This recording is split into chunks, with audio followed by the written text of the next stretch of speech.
we certainly do get around. Okay. Boom, chicka, boom, chicka, boom, chicka, boom. Let's do All this. right, let's do this. In a world of capes and lunatics, gods and monsters, there are those who watch out for humanity, protect us here upon the sacred timeline. But are they the TVA? Or is it Loki? All the Lokis. It doesn't matter. Enough said. Avast me hearties and welcome once again to Full Stream Ahead. Arg. I'm your host, Charlie the Professor Esser, and with me as always is my skinny rich friend. It's Mozz. Hey Mozz, welcome once again, once a here, once a there, once a here, once a somewhere to our show where we will be discussing Loki, Season 1, Episode 3, Lamentis. Loki finds out the variant's plan, but he has his own that will forever alter both their destinies. Our director tonight is Kate Herron, Bish K. Ali, and Michael Waldron. Jack Kirby gets our created by Loki, which is that's the whole thing. Jack Kirby, Stan Lee, and Larry Lieber all get our created bys for Loki. Michael Waldron gets the created by for this episode. Bishop K. Ali gets our written by for this episode. Oh man! So this was interesting to say the least. That's one way of putting it. I'm sorry? That's one way of putting it. Yeah, well, I mean, as you might imagine, it is a... So essentially this picks up... We don't even get to Lamentis for a little bit here. This picks up just after Loki and Sylvie enter into the door. The little door technology by which you enter into other points in time and space. And here they they're actually back at the TVA. And in the TVA, essentially, Sylvie starts, being a Loki, beating people up, taking names. Loki shows up, gets his swords out of the locker because he realizes he doesn't have his daggers. And it's interesting because during this whole time, obviously, all the TVA agents have been sent out. So they do have only a limited guard because everyone has to go deal with all these branching timelines. And I think that is one of the important parts of this plan, was just the idea of setting the charges to evacuate so that when Sylvie does her attack, when she figures out where she's going, there's going to be minimum resistance. But of course there is resistance. And for anyone who wants to say, oh, these what do you call them? These time variant authorities are no good at melee fighting. There's actually, first off, it's four guys to one person, and they're fighting an ancient Asgardian god who has, been, as far as we know, training for thousands of years. Because of course time passes differently in the TVA. And so it stands to reason. But is that to say that they've never encountered anything as powerful as a Loki, and the Time Variance Authority didn't have time enough to prepare for such a threat, even though they've been chasing a version of Loki around dimensions? And the fact that it does end up being Lady Loki makes me think that I wanted to believe that Mobius was good at his job. And now that I don't think he's as good as his job, I kind of don't. I don't understand what's happening. I don't know where my footing is. I don't know what's what.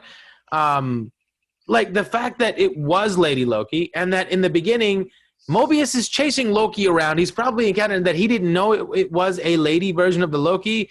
In one of the earlier episodes, he keeps calling the bandit, the variant, he, and it's just okay, he has no idea what's going on. And clearly by the end of this episode, we realize that he quite literally really has no idea what's going on. Well, but this is the thing, is that obviously the Time Variance Authority, because we do get the reveal in this, that And actually, that's the interesting thing. And actually, I actually glossed over this. When we open up, it's actually with, what is it, C20, I believe her name is her designation, at a tiki bar. Right. Okay. You know, because it's Sylvie and the person, and they're at the bar, and they're just talking and doing girl talk, and she's interrogating her because she's trying to get her to reveal her secrets. We later find out that that is how she enchants someone, is she wraps them in their own lost memory. And, you know, that's how she takes control. And that is, you know... Should have been a dead giveaway right away. Well, you know, but obviously they don't know their variant. The variants don't. Well, that's what I'm saying. It should have been a dead giveaway to us, as the audience, that these aren't beings that were created by and for the TVA, right? That these are people that were snatched away from their other lives and brought here. If she didn't actually have another life somewhere, that memory would have meant nothing. And it would have been like in Westworld when a robot sees something that they're not supposed to see. They say, it looks like nothing to me. You know, I don't understand it at all. But the fact that she didn't, that it seemed very natural to her to be in that environment, points to the fact that somewhere in her past, that was a normal thing for her. And if that's the case, then she's not a time variance authority created. You're not thinking anything's wrong. You're not going to think anything's wrong. Yeah, I mean, we're right. a little delay here because of the storm. Yeah, you cut out for a second. Yeah, the fact that she has that memory points to the fact that they aren't created by the timekeepers, that they are, you know, they had real lives before.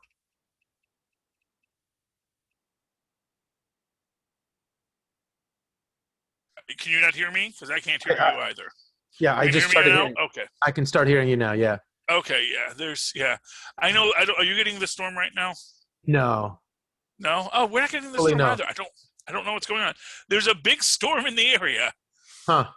They're saying it's really severe, but it's not around any of us. So I don't know. All right, that's good. No, I mean, you cut out for a second, and then, but then you were back. Yeah, but what I'm saying is that within the Time Variance Authority, they are, as we've seen, they all had lives before this. But they don't know they had lives before this, which means... Oh, right. What was it? We didn't know this until Sylvie tells us that at the end. But right at the beginning of the episode, they give us a clue as to that. And, you know, we didn't catch it until the end. We're like, oh. Yeah. They tell us that right in the beginning. But this is the thing. The people may be being wiped. Mm-hmm. They may be having their memories re-uploaded. And that's why they say time passes differently in the TVA. Because maybe time doesn't pass as differently as they say, but they don't realize that time is passing differently because they just know that they have these gaps in their memory, and they just assume, oh, well, I guess time's passing differently for me. And you imagine that, you know, within that concept, you know, a guy like Mobius really is, you know, what's the word I want to use for this? He is... a hapless pawn? Well, not a hapless pawn. Maybe a hapful pawn. His pawn is hapful, and he is aware of a lot of things, but he's also intentionally being blinded to things. And there was actually arguably a hint in this before, when Mobius is in the office with Renslayer, and he puts his drink on the table, and the Renslayer says, put a coaster under it. He says, there's already rings on the table. And she says, yes, and they're all from you. And he kind of has that look like, when did I put a ring on the table? Because from his perspective, all those events were wiped or were, you know, pruned, if you will, from his mind, from his memory. Or there are different versions of him, different variants of him that she's working with, and she has him deployed, different versions of him deployed in different areas, and they're all him, and they all come and have the same patterns and leave the little rings on there, and technically it is you. There's lots of possibilities with this, and that's what makes it so interesting. But this is kind of a bottle episode. A lot of people call it a Doctor Who episode because it basically takes place in a quarry, which is, and actually that's the plot line, is that Lamentis is like a planet that's just being mined because it was uninhabited, and this species has come here just to mine it. And then why are all these hoity-toity people there? What the hell are they doing there? Do they live there? And how kind of hoity-toity are you that you live on a planet called Lamentis? Like, you have money. That's the best place you could think of to go, was some place called Lamentis? They have money because they're observing their mining stocks. All right. I mean, that's essentially the way. So they have the claim on the mine for the various mineral rights. It's like, you go to Deadwood and you stake your claim, and suddenly you get your Comstock load. I guess it's kind of like in the Dune books, like House Atreides has control of the planet Arrakis because they create the spice. So it's like not a great place to live. It's all desert and whatnot, and it's rough, but that's where all the power comes from. That's where all the money comes from. Well, yeah, exactly. And if you're not there, and to be fair, there's probably a lot of people that are tangentially rich. So they're of the elite class. They may not be quote unquote rich, but they're the person who handles the money for the rich person. They're the they're the artists that do the work they're the craftsmen, they're the technocrats. So that, the mining engineer is on the train. The mine worker, probably not, The mind that creates gets on the train. The hands that build, there's lots of hands. We can get more. Because the planet's not going to be worth much after today anyway. Right. That's the sad part. But and the other thing is, how quickly is this moon aggressing upon the planet? Because did they not have any time to say, oh, man, that thing's bigger than it was yesterday? And how many of those days did they spend thinking, it's all right? Well, this is where bureaucracy comes into play. And why all these rich people run Lamentis anyway? It's like, well, we don't want to leave. What? But I have a thing I'm doing. Can't we just push? When's the that's going to cost money. It's going to cost a lot of money to get the Ark ready in time to leave. Yeah. Are we going to be able to stock it with the best caviar? Are you sure? How long is that? And it's kind of, you get the feeling that like they were the authors of their own destruction. Yeah. They said, well, if we, the scientists say it'll be here in 24 hours, which means we've got 24 hours to take care of what we need to take care of. And and actually it's probably like been a month, we've got to, so we'll just leave on the 30th and it'll all crash down on, just after we leave. And won't that be a beautiful send-off? We'll take off and we'll get the big explosion. Yeah. We'll sip our champagne and go, yay! Oh, I could so see that too. Yeah, and that's why they all get to die, so. Yeah. See? There is a living tribunal, and they do bring justice and order to the universe. That's funny. Spin the wheel of karma. See what happens. Anyway, so yeah. But of course, I like the scene. One of my favorite scenes in this is when they come across the old lady waiting to die, which is her plasma cannon. Oh, that was great. Yes, because obviously... I gotta say, for being a Loki, she's not very bright or, has very much tact. She's prone to emotional outbursts. She doesn't seem to be very much in control of herself. She doesn't seem, or at least we don't know what her broader plans are, but she does not seem like a Loki at all. There's very little Loki about her. And even, this idea that I am Sylvie now. I am not a Loki. I am different. I don't know. It doesn't seem very Loki to me. Yeah. No, I know. I'm talking to my wife. So yeah. She's killing my mood lighting. Anyway, turned off the kitchen light. I didn't want the shadows falling on my bedside.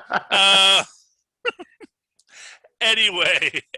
So yeah, she doesn't seem like a variant of Loki to me. Well, I think what it is she's a different. First off, she literally isn't a Loki, and she's a Loki who's lived a very different life. You know, they even have this conversation when they're on the train where she has just a fleeting memory of her mother. You know. Yeah, but that's like she knew like she the was kind adopted. of cold reading things that psychics do to tell you that they know something about you. That's the level of commonality that they had. Well, exactly. But that is the point. They have a very limited commonality because Loki had a full life in Asgard. She, as she says, has been running from the TVA her whole life. So her entire way of approaching this situation is by its nature very different. But she is a planner and a schemer, and she has her plan. She just was not expecting another Loki to come in. But someone that's like strong-headed and foolhardy and like short-sighted, I can't imagine her plans ever, amounted to much of anything. The fact that she even got this far seems unbelievable to me. Well, I mean, what the honest answer is it only got thwarted because they brought in another Loki. No. Yeah. But every evidence of her behavior that we're seeing does not seem to point to someone that could make the kind of things that the story is telling us that she accomplished. The character is at odds. No. She did according to the story, but what they're asking her to believe that she did, it doesn't seem to match up with the kind of personality they're painting her to be. It seems. I mean, I guess so. Except, I mean, first off, she's the one who knows to lay low on the train when Loki doesn't. Yeah. She's, yes, when they approach the lady with the plasma cannon, Sylvie oversteps her bounds, and probably with a lot of Asgardian hubris. And but then again, Loki's guile gets him the same plasma cannon in the face. So obviously, she's very mad at Loki because she had a plan. She was executing her plan, and Loki, god of mischief, god of chaos, screwed up her plan. And I think this is sort of where Mobius was smart, because he knew, as he says, we spend so much time chasing these Lokis, meaning that Lokis are an ongoing and constant problem for the TVA. And he was the first guy to say, probably because he had seen the life of a Loki, followed it through, and realized, you know what? I bet you if we can really reach a Loki, we can get them on our side.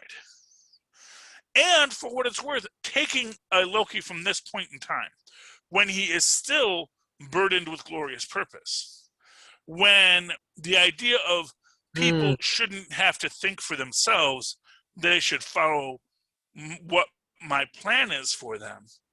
That's a perfect storm of a Loki where you could get them to work with the TVA. Because the TVA, what's the TVA about? People don't make choices.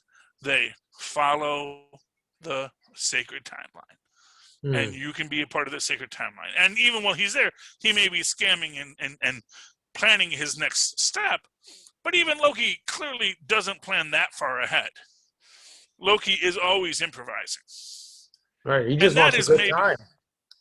Well, yeah. I mean, I think that's the biggest difference between Sylvie and Loki. Is Sylvie doesn't know how to have a good time. Well, she's never been allowed to have a good time. By something that big that she is not able to think about having a good time. I mean, well, that's the thing. If she's been chased her whole life, and if we imagine that she has been since a small child, because presumably the variance was Loki's ain't a girl. Ain't no girl Loki's up in here. and that was her variance from the Sacred Timeline, then she's been there pretty much forever. And but even under those circumstances, wouldn't a Loki be a mischievous son of a gun? There's no mischief in her. No. Well, I mean,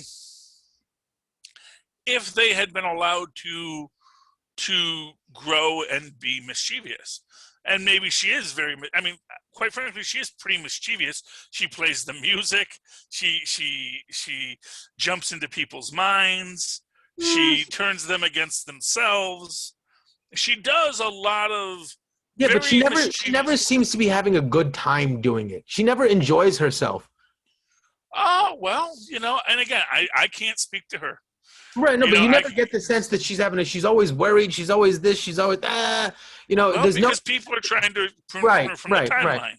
But even even when Loki is like, Thanos is holding his face in his hand about to crush it, he's got to make some joke. He's still like, like above it all a little bit. Like, that level of thing never goes away, and there's none of that in her. I'm beginning to think that's a Loki who's. I'm beginning to think that by the end that we're going to find out this really wasn't another Loki that thought it was all a sham. That's how vastly different I feel like this Loki is. It's entirely a possibility. No, I doubt it. I just think it's. Well, and to be fair, arguably, be fair, she's not a Loki. To be fair, she's not a Loki. She is a Sylvie. She is someone else. Why even call it a Loki then if you're just going to make it a Sylvie? Well, because she didn't call herself a Loki. Right, so why are they calling her a Loki? Right, them saying, Because, and again, it's because she comes from the seed of the Loki timeline, but she was never a Loki. So it's the idea that it's basically the idea. If I was born a woman, I would have a very different life than what my life is, because there's going to be a lot of different choices I make. The choices I did make would have very different consequences for me, if I was a lady rather than if I was a dude, and that's just reality. Even for the Norse gods, if you are a dude and you do something, and let's face it, the Norse gods have a very enlightened culture.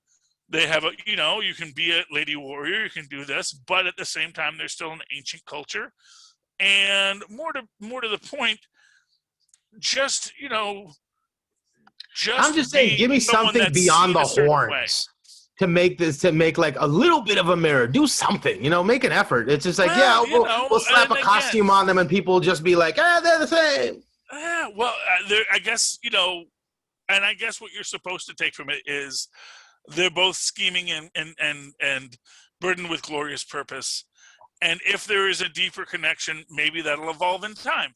Right now, all we're seeing is them fighting. It's like, for example, here's what I will say. When in the previous episode, when Sylvie is taking over Randy and everyone else, they're very Loki-like. Right. That's my point. But what? Because that's when she's putting on the Loki, because the Loki is an act as well. Either that, or I'm beginning to think that maybe she's not a good actress. That's I just think that my guess. I don't know yet. I have to see more to see, but maybe that's it. Because when the other guys are trying to say, "Hey, we're a version," they're very Loki-ish. There's nothing Loki-ness about her. It's because in that moment when she's talking to him, she's putting on the Loki act to delay. She is talking and delaying because she has a plan that she is letting time out. It's one way of looking at it. The other would be that they were actually her and him in the room together. No, but her as this actress, or her as one of the other actors? No, her as herself. And again, it doesn't matter who the actress is. This is what they wrote. What they wrote is her and him butting heads. Right. And to be fair, there's no point in trying to use guile against a Loki. No. But And in fact, I think she even calls him out on that. It's like, don't even try to lie to me because I can see through your lies just as easily as you can see through my lies. Because we're so similar. Well, exactly. And yeah, you're not going to get you're not going to get, they only have so much time to tell this story. And Mozz, we're already at episode 4. There's only 2 left. We got to get through this. Yeah. I wish we'd get somewhere, Well, we get places. This one, it's a bottle episode. So, this is where we get backstory on Sylvie. And that's the point. We get to find out who she is as she talks to Loki. We get to see the problems with Loki as a schemer and the problems with Sylvie. Now, of course, that's always the thing. As we're watching Loki, we're always imagining, much like Loki said at the sort of last episode, is he trying to pull a scam here? Is this Loki trying to scam her? Is when he makes a choice, is it meant to get them in trouble? Is he trying to cause things to happen? You mean when he starts drinking and causing a scene kind of deal? Yeah, when she goes and takes her nap. Right.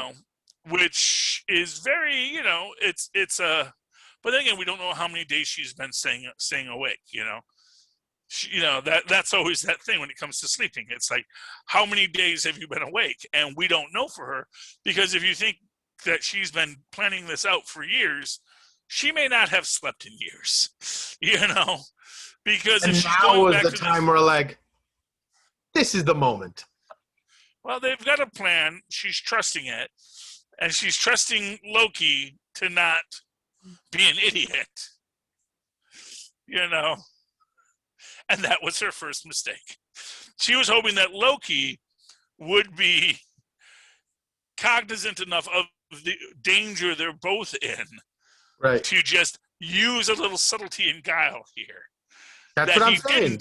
This is what, she got this. Well, no, she did. He didn't. Right, no, that but was kind of the point. He's just another part of the environment that she has forgotten to take into account, is what I'm saying. That oversight seems glaring and pointing to easily made other oversights. Except that Loki forgot to take into account his environment as well.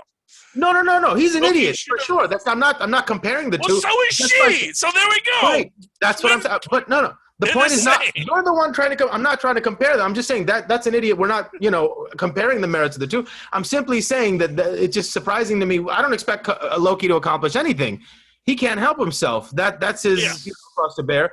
But if they're trying to, I just find it amazing that this character that, falls asleep on the job here, doesn't know how to talk to people, doesn't know how to manage her emotion, got this far. Well, yeah, because getting this far was the easy part. Getting this far was literally punching people and stealing stuff and knowing where to hide. So it's a completely different power set of guile. Right. As an example. Yeah, I'm just finding it hard to believe that person that they were chasing and that couldn't catch was her. No, because she knows how to hide. Well, I mean, that's the thing, is knowing how to hide. That's actually a really, especially if you're fighting a defensive war. Right. If you're fighting asymmetrical warfare, I would believe that of somebody who wouldn't take a nap in that situation. I know that's the idea they wanted us to believe that except that she knows she's on an apocalypse world, so she knows she's invisible right now to the TVA, because literally nothing they do is going to cause any spikes here, because quite frankly, there's literally nothing they can do, because she knows. Even though they are on their way to go to the ship to get off of, and they're actually not even at this point planning on getting off on the ship. They just want to use its power source to open a door. They know the ship's not taking off. They just need to get to the ship before it's destroyed to utilize its power source to recharge the doorway key. That's the thing. Have they already come to that realization at that point? Yeah, because they don't realize that the key is broken until Loki gets thrown off the train. Right, and then they get the idea what if the ship actually takes off? That comes afterwards, right? Exactly. Right. So at this point, she knows she's invisible. Right. She's got Loki there with her, and if she's going to take a moment to trust. The biggest grab bag of unpredictability you can possibly imagine. Loki. But you assume that he'd be dead too. Why would you? Because he would be dead too. If he causes problems, right? He's dead too. They're in an apocalypse zone. Right. Nothing they can do. But he's a god. He doesn't believe in being afraid of. He knows he can die. He's seen himself die. I know, but then look what he does. Look what he does. Look what he does. Look what he does. I know, and it's ridiculous, but at the same time, it's understandable in what because he's ingratiating himself. Yeah, he's being, he's relaxing in his way, but he's not a person who spent his life running and hiding. Right. He's a person who spent his life getting what he wants, being a spoiled brat. Well, no, he's been a trickster. He is used to misdirection, not obfuscation. That's again, those are two different talents. Obfuscation is hiding. Misdirection is getting you to look over there.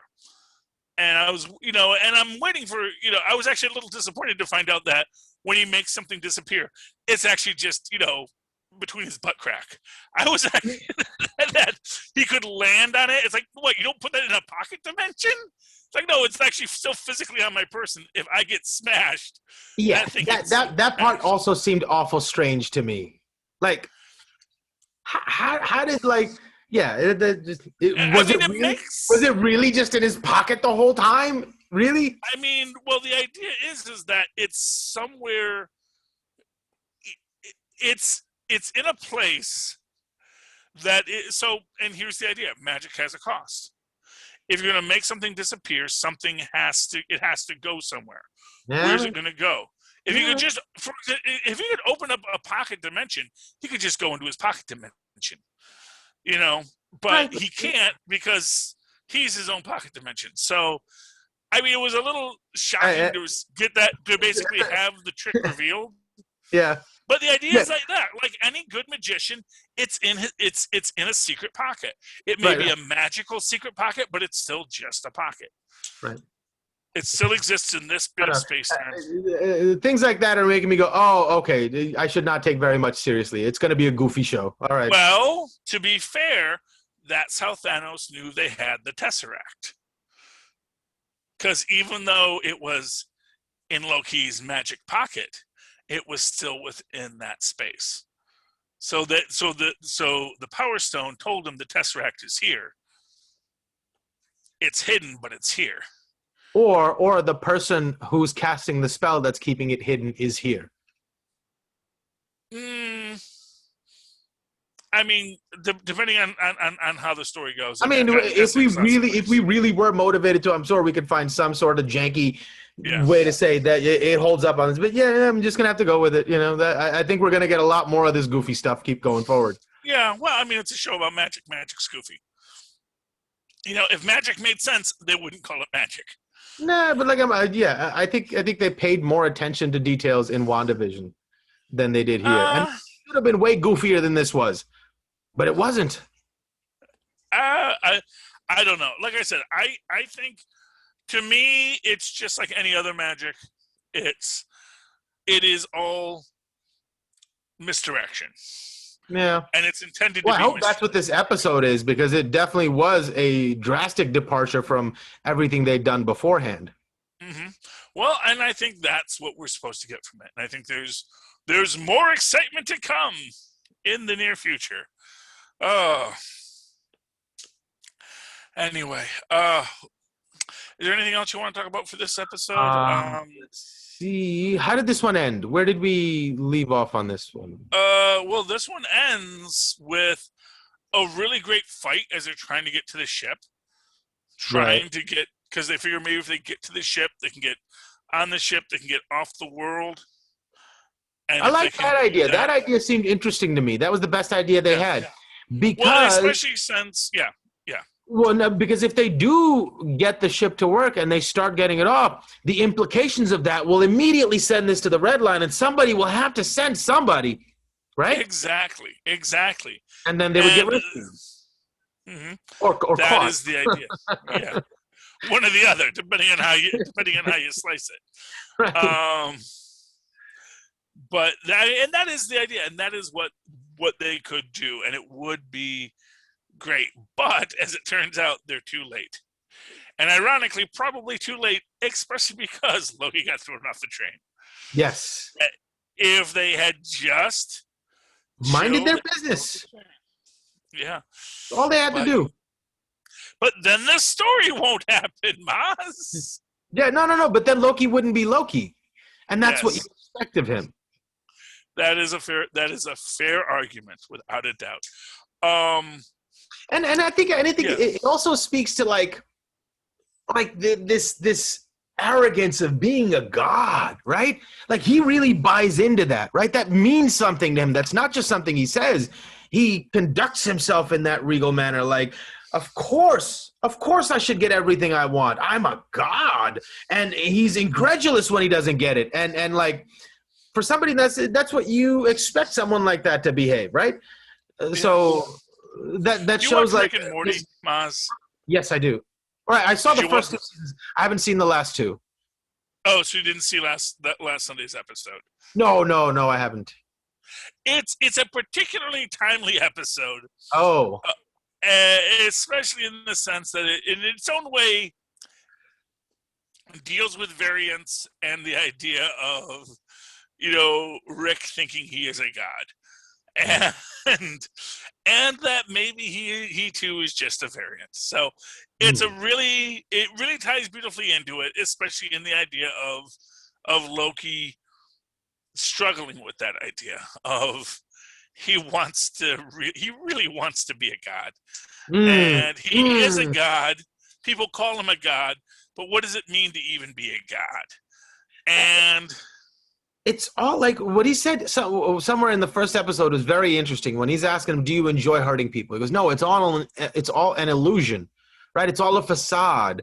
So that makes me think he never really has a plan. And like when he says that, that was my plan all along, he's just saving face.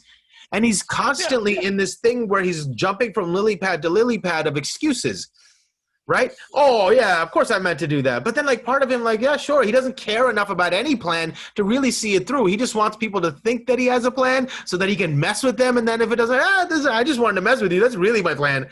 And that's sort of what I see of it. I mean, I think to be fair, and I think Norse mythology backs you up on this, that's pretty much Loki.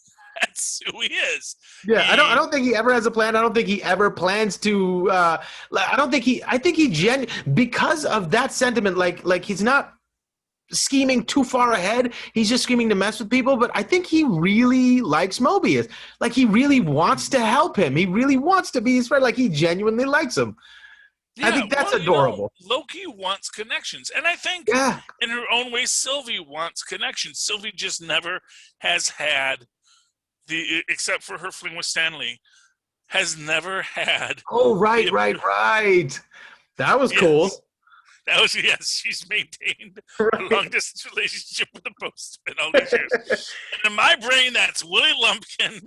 She's been visiting him at the Fantastic Four headquarters every year. And I just thought there was a weird throwaway line I didn't catch until I saw a meme on the internet. I was like, oh, my God. That's so great. Well, and the thing is, and here's the deep dive for it. Okay, he played a FedEx delivery guy in Civil War, not a postman.